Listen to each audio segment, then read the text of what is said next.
Imagine for a second that you're holding a handful of winning lottery tickets. Like major jackpot level tickets. Oh, totally.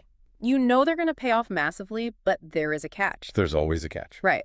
To actually claim the prize, you have to drop those tickets into this confined space with a massive, completely unidentified predator, and, well, you just have to hope they don't get shredded. Which is just a terrifying mental image. It really is. But today, we're wading into a world where that kind of suspense isn't just some hypothetical scenario, it's actually a daily reality. Yeah, it's an everyday thing. So welcome to today's deep dive. Our mission today is to unpack the meticulous, highly strategic, and frankly, cutthroat world of advanced aquatic ecosystem management. And it really is a realm that demands a complete rewiring of how we perceive time, space, and risk. Because it's not just a fish tank, right? Yeah. No, not at all. When you are managing living ecosystems, you aren't just decorating a glass box. You're basically playing the role of a microscopic deity. You're balancing biological chemical warfare, territorial disputes, and, generational genetics. Which brings us to our source for today. To guide us through this, we're relying on a single, deeply personal, and highly detailed journal entry. Which I found absolutely fascinating. Me too. It is literally titled Notes on Fishkeeping, Part 318. Part 318. I know. And the subtitle is The Next Journey of the Turkana Jewel Cichlids Juveniles. It was written by an author named Ang. And for anyone unfamiliar with the term, cichlids are not your passive schooling goldfish. They're a bit more intense. Very much so. They're highly intelligent, notoriously territorial fish. You can sort of think of them as the protective, highly aggressive guard dogs of the aquarium world. Wow, really? Yeah, they recognize faces, they hold grudges, and they aggressively defend their real estate. So that makes this journal entry read less like a relaxing hobby diary and more like, I don't know, the strategic logs of a general managing a highly volatile border dispute. Exactly. Because you hear notes on fish keeping and you probably picture something very zen, like the sound of a bubbling filter. A nice little desktop setup. Right. But Ang's entry is packed with genetic hopes, real estate dilemmas, and this looming unseen threat just sort of hovering over the whole operation. Yeah, the stakes are surprisingly high. They really are. So, okay, let's unpack this. Just the sheer dedication required to reach Part 318 of a personal hobby journal. I mean, most of us can't even keep a daily planner updated past February. Oh, guilty as charged. Same. So what does this level of documentation, this super micro-level journaling, tell us about the mindset of a dedicated hobbyist managing these environments? It tells us that for a caretaker at this level, the hobby is entirely about the observation of really subtle, interconnected data points over vast stretches of time. Like tracking the matrix, essentially. Exactly. When you reach entry number 318, you are no longer just trying to keep fish alive. You are tracking biological timelines that move at a glacial pace compared to our modern hyper-connected world. Because you can't just swipe to the next day in biology. Right. Keeping a meticulous record is really the only way to track those environmental variables.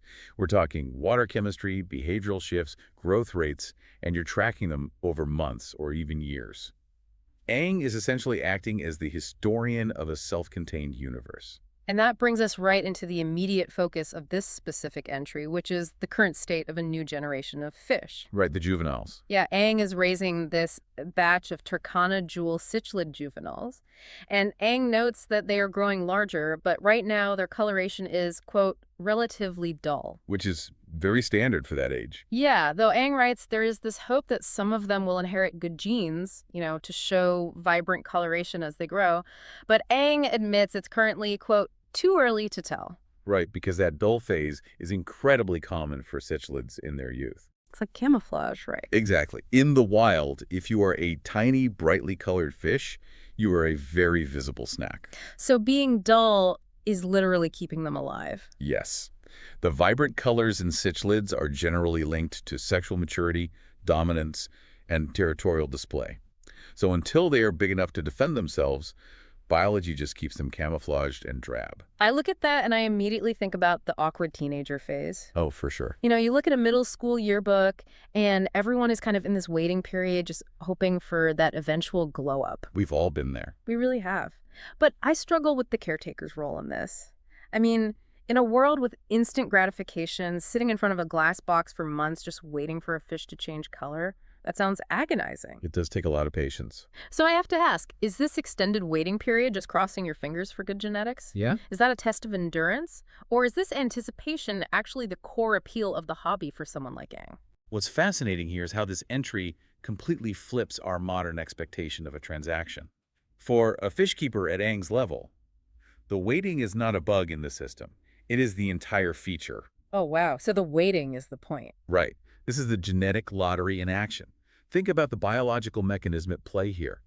Ang is investing time, chemical resources, and space into an organism without any guarantee of phenotypic expression. Meaning how the genes actually look when they grow up. Exactly. There's no guarantee they will look the way Ang hopes. But couldn't someone just bypass all of that? Like, if you want a beautiful, vibrant fish, couldn't you just go to the store and buy an adult fish that already has those colors? You could, absolutely. Yeah.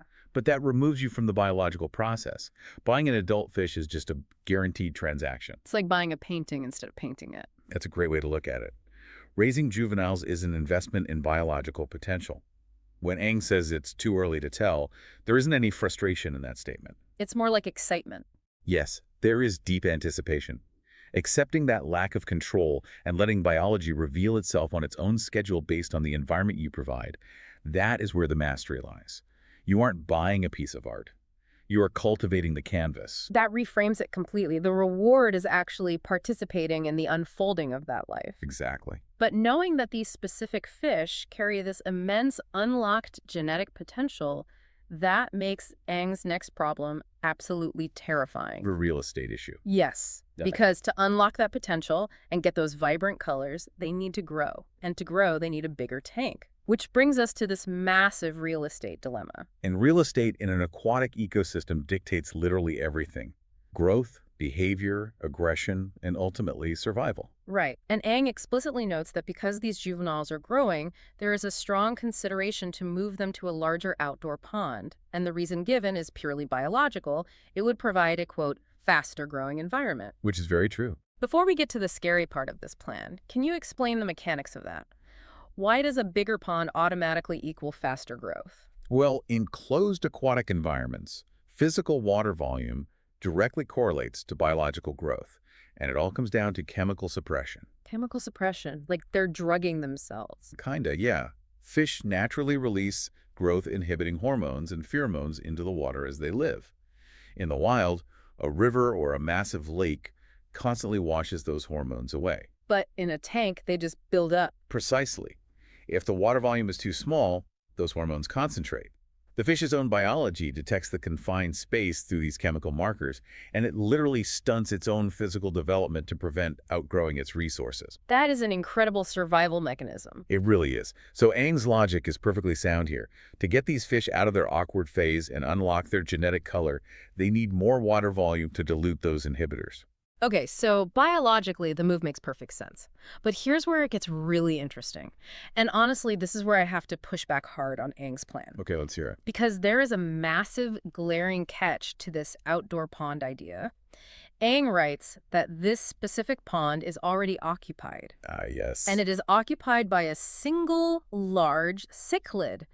Ang casually mentions, quote, can't recall what species, just that this large fish has been occupying the space on its own for quite some time. The unidentified solitary resident. I read this and my jaw literally dropped. Wait, isn't that a terrible idea? You are taking tiny, highly valued, genetically precious juvenile fish and dropping them into the established territory of a massive, solitary, unidentified guard dog of a fish. It definitely sounds risky. It sounds less like a faster growing environment and more like a buffet. I mean, surely they're going to get eaten, right? You are reacting to the immediate behavioral threat, which is entirely valid. Yeah. As we established, cichlids are violently territorial. Right, they hold grudges. Yeah, and an established large cichlid that has claimed an entire pond for quite some time views its borders as absolute.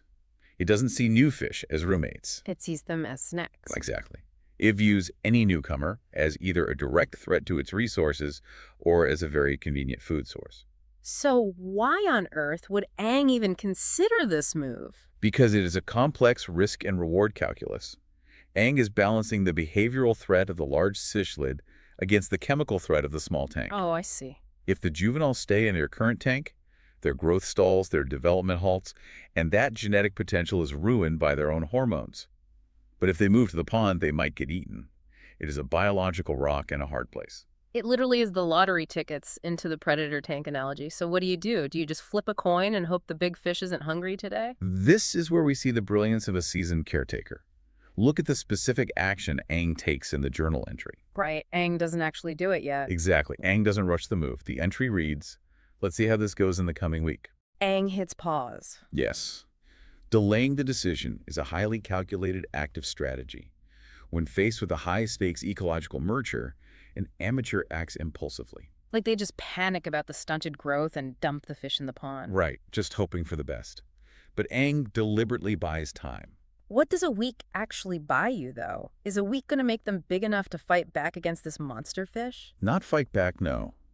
But perhaps big enough and fast enough to evade. Oh, just to get away. Yeah, a week of heavy feeding in their current tank might give them just enough body mass to avoid fitting easily into the larger cichlid's mouth. That is so wild to think about. And furthermore, once you put small fish into a large outdoor pond with a predator, you cannot easily undo that move. No, because you'd never catch them again. Exactly. Catching tiny, panicked fish in hundreds of gallons of dark water is nearly impossible without draining the pond and completely destroying the environment. So choosing not to act is an action in itself. It's calculated pacing. I love that. It's like a chess player letting the clock run down just a bit while they calculate 5 moves ahead. That's exactly what it's like. But what blew my mind is that while Aang hits pause on this risky pond relocation, the work elsewhere in the journal doesn't stop for a single second. The decision to wait and see directly facilitates other preparations. Which is a masterclass in biological multitasking. Yeah, because while waiting on the pond decision for the week, the entry notes that Aang is actively, quote, decluttering different tanks. And this decluttering has a very specific purpose. Right, to make room. Yeah, it's to prepare for the breeding of dwarf cichlids and to make room for, quote, some other future fish species that Aang plans to acquire later. This pivot in the text is crucial. It reveals the underlying mechanics of how these systems actually operate. See, I read the word decluttering and my mind immediately went to spring cleaning. You know, just moving some rocks around, maybe scrubbing some algae off the glass. Like tidying up a room? Yeah, but reading between the lines, it feels much heavier than that. So what does this all mean? When I read about decluttering to prepare for breeding an entirely new species, does a fish keeper at this level ever actually reach a finished state?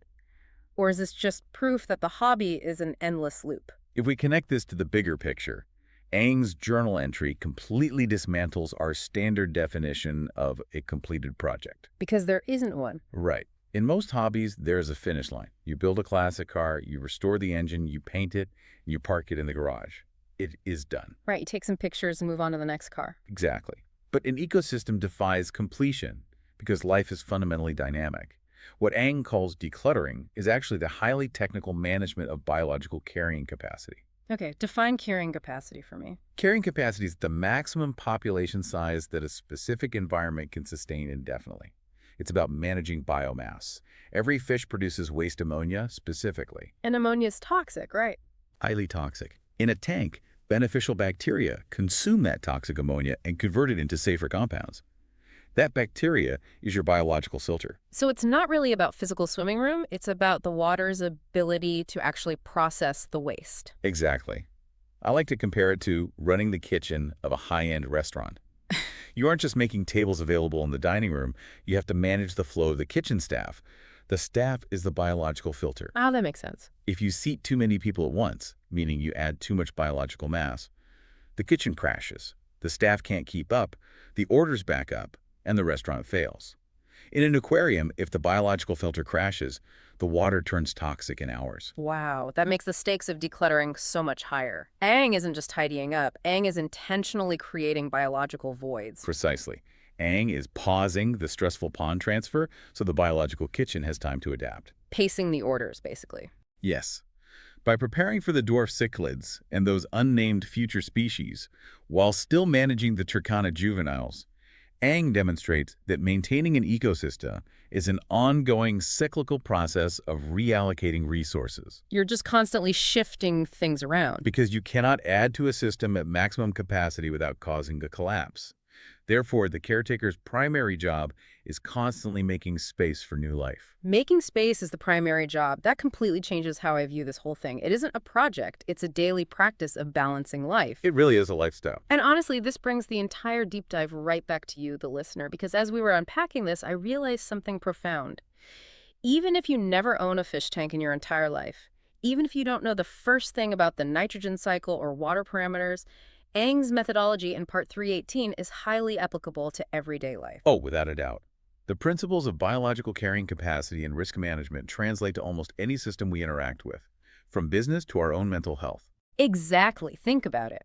Whether you are managing multiple complex projects at your job, or you are raising a family, or you are just trying to cultivate a new skill like gardening, the core tenets of success are exactly what Eng is modeling here. You have to assess risks incredibly carefully. You don't just jump in blindly. No, you don't just throw your new vulnerable project into an environment where a massive unknown variable might destroy it. You pause.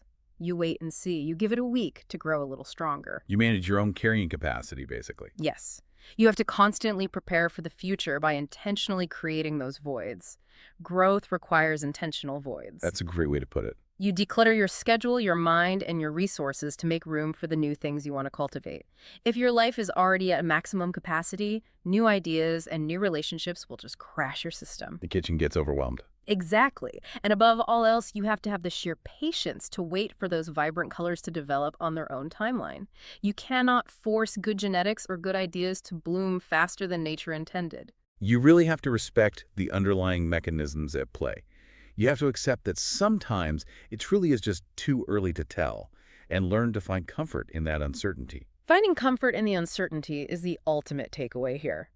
But as we wrap up our analysis of Eng's journal today, there is one perspective we haven't fully explored yet, and it's honestly the most dramatic one of all. I'll hand it over to you to close us out with this. Thank you. So throughout this entire discussion, we have looked at this ecosystem mostly from the perspective of the caretaker and from the perspective of the vulnerable juveniles. Right.